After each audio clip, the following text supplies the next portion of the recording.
Games we love. The Legend of Zelda: A Link to the Past. A Link to the Past was the first Super Nintendo game that I fell in love with, and it's probably one of the games I played the most as a child. When it comes to the Zelda series, this one is undeniably one of the best, and in my opinion, by far the best 2D Zelda title. The story, gameplay elements, and innovations influenced decades worth of Zelda games. I know now in the realm of the 3D games and this era of Breath of the Wild that completely changed Zelda fundamentally, it's easy to forget or overlook this one because it's now older. And that is ludicrous because this is all around one of the best games ever made. The story elevated the already good NES Zelda games before it and set an incredibly high bar.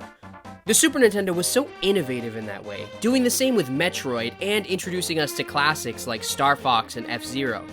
This game has some incredible dungeons, bosses, items, music, and still looks phenomenal visually.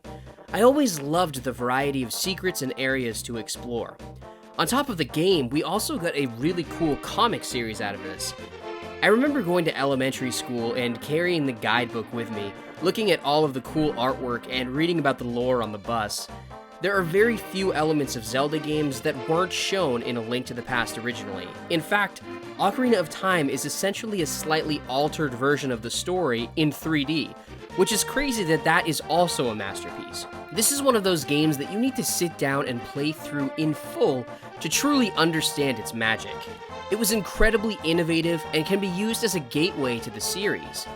I truly feel like this title defines what Zelda is, and replaying it reminded me why I love Zelda as a series. And that's why it's a game we love.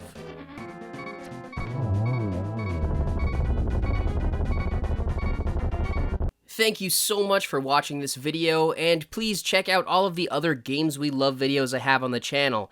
And if you're interested in my Zelda content, I have many episodes of From Worst to Best where I dive into the bosses in all of the Zelda games and rank them from worst to best. So be sure to check that out too.